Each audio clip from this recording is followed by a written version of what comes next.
کی اس ویڈیو میں آپ کو اس شخص کے بارے میں بتانے جا رہا ہوں کہ جو سب سے آخر میں دوزخ سے نکالا جائے گا۔ وہ اللہ کو یا حنان یا منان کہہ کر پکار رہا ہوگا۔ یہ ویڈیو دراصل ایک حدیث کا مجموعہ ہے۔ یہ حدیث 2 کتابوں میں موجود ہے، جن میں پہلی کتاب مسند امام احمد ہے اور حدیث نمبر 13411 13411 اور دوسری کتاب مسند امام اعظم ابو حنیفہ ہے اور حدیث کا نمبر ہے 28 یعنی 28۔ یہ دونوں کتابوں میں حدیث مختلف الفاظ کے ساتھ موجود ہے۔ حضرت ابن مسعود رضی اللہ عنہ کہتے ہیں کہ نبی صلی اللہ علیہ وسلم کے پاس ایک شخص آیا اور اس نے عرض کی کہ یا رسول اللہ، کیا اللہ کا کوئی ماننے والا دوزخ میں رہ جائے گا؟ تو نبی صلی اللہ علیہ وسلم نے فرمایا، ہاں، ایک شخص دوزخ کی وادیوں میں یا حنان یا منان پکار رہا ہوگا، تو اس شخص کی آواز حضرت جبرائیل علیہ الصلوۃ والسلام سنیں گے، تو انہیں اس بات پر بہت تعجب ہوگا کہ کوئی شخص دوزخ کے اندر یا حنان یا منان پکار رہا ہے۔ حضرت جبرائیل علیہ الصلوۃ والسلام سجدہ ریز ہوں گے تو اللہ تعالیٰ ان سے فرمائے گا کہ اے جبرائیل، اپنا سر اٹھاؤ۔ تو جبرائیل علیہ الصلوۃ والسلام اپنا سر اٹھائیں گے تو اللہ تعالیٰ ان سے دریافت کرے گا کہ اے جبرائیل، تم نے کیا عجیب چیز سنی؟ تو جبرائیل علیہ الصلوۃ والسلام بتائیں گے، یا اللہ، میں نے جہنم کے اندر ایک شخص کی آواز سنی ہے، وہ یا حنان یا منان پکار رہا ہے اور مجھے اس کی بات پر بہت تعجب ہوا۔ تو اللہ تعالیٰ فرمائے گا، اے جبرائیل، جاؤ مالک کے پاس۔ بائی دا وے میں آپ کو بتاتا چلوں کہ مالک یہ دوزخ کے دروغہ کا نام ہے، یعنی وہ فرشتہ جو دوزخ کے دروازے پر مقرر ہے۔ حضرت جبرائیل علیہ السلام مالک کے پاس جائیں گے اور جا کر بتائیں گے کہ اللہ تعالیٰ کا فرمان ہے کہ فلاں شخص کو اس کی بارگاہ میں پیش کیا جائے۔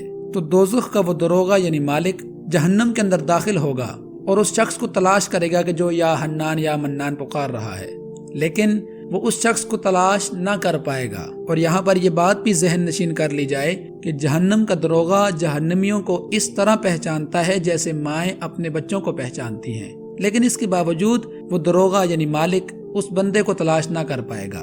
تو جبرائیل علیہ الصلوۃ والسلام کے پاس آ کر کہے گا کہ اے جبرائیل، جہنم کے اندر جہنمیوں کی حالت ایسی ہے کہ مجھے پتھر اور لوہے کے درمیان کوئی فرق محسوس نہیں ہو رہا، اور اسی طرح انسانوں اور پتھروں کے درمیان بھی میں فرق محسوس نہیں کر پا رہا، لہٰذا میں اس شخص کو نہ تلاش کر پایا۔ جبرائیل علیہ السلام واپس لوٹیں گے اور اللہ کی بارگاہ میں سجدہ ریز ہو جائیں گے۔ اللہ تعالیٰ پھر فرمائے گا کہ اے جبرائیل، اپنا سر اٹھاؤ اور مجھے بتاؤ کہ تم نے کیا عجیب چیز دیکھی۔ جبرائیل علیہ السلام اپنا سر اٹھائیں گے اور عرض کریں گے، یا اللہ، مالک اس بندے کو تلاش کرنے میں ناکام رہا ہے۔ تو اللہ تعالیٰ جبرائیل علیہ الصلوۃ والسلام سے فرمائے گا کہ میرا وہ بندہ جہنم کے فلاں گڑھے میں، فلاں وادی میں اور فلاں مقام پر بیڑیوں میں جکڑا ہوا ہے، جا کر اس کو میرے پاس لے آؤ۔ جبرائیل علیہ السلام واپس جائیں گے اور مالک سے کہیں گے کہ وہ بندہ فلاں وادی میں موجود ہے، لہٰذا اس کو میرے پاس لے آؤ۔ مالک جب اس جگہ جا کر اس بندے کو تلاش کرے گا تو پا لے گا۔ اور حدیث پاک میں اس بندے کی جو کیفیت، جو سچویشن بیان ہوئی، نہایت ہی ہولناک ہے۔ کہا گیا کہ مالک جب اس بندے کے پاس جائے گا تو وہ بندہ سانپوں اور بچھوؤں میں لپٹا ہوا ہوگا اور وہ بیڑیوں میں اس طرح جکڑا ہوا ہوگا کہ اس کے پاؤں سر کے ساتھ باندھے گئے ہوں گے۔ اس حال میں مالک اس بندے کو پکڑ کر جھڑکے گا تو اس پر موجود سانپ اور بچھو زمین پر گر پڑیں گے۔ پھر دوبارہ وہ اس بندے کو جھڑکے گا تو اس کی بیڑیاں ٹوٹ جائیں گی۔ پھر مالک یعنی دوزخ کا وہ فرشتہ اس بندے کو پانی میں غوطہ دے گا، اور اس پانی کو حدیث میں ماء الحیات کا نام دیا گیا ہے، یعنی زندگی دینے والا پانی۔ غوطہ دینے کے بعد مالک اس بندے کو جبرائیل علیہ السلام کے حوالے کر دے گا۔ جبرائیل علیہ السلام اس بندے کو پیشانی کے بالوں سے پکڑیں گے اور گھسیٹ کر اللہ کی بارگاہ کی طرف لے کر جائیں گے۔ جہاں سے وہ اس بندے کو لے کر گزریں گے، وہاں فرشتے کہیں گے کہ افسوس ہے اس بندے پر، اسے کس حال میں لے کر جایا جا رہا ہے۔ پھر جبرائیل علیہ السلام اللہ تعالیٰ کے سامنے سجدہ ریز ہوں گے تو اللہ تعالیٰ فرمائے گا، اے جبرائیل، اپنا سر اٹھاؤ۔ اور پھر اللہ تعالیٰ اپنے اس بندے سے خطاب فرمائے گا، اے میرے بندے، کیا میں نے تمہیں خوبصورت پیدا نہیں کیا؟ کیا میں نے تمہاری طرف اپنے رسول نہیں بھیجے؟ کیا میرے رسولوں نے تمہارے سامنے میری کتابیں نہیں پڑھی؟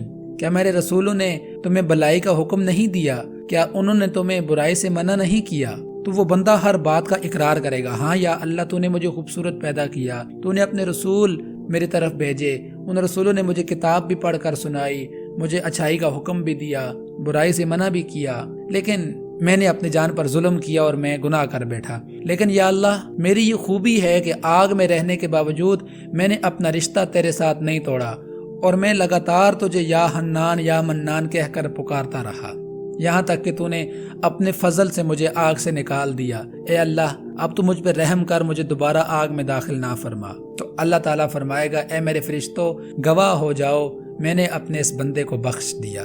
اللہ اکبر۔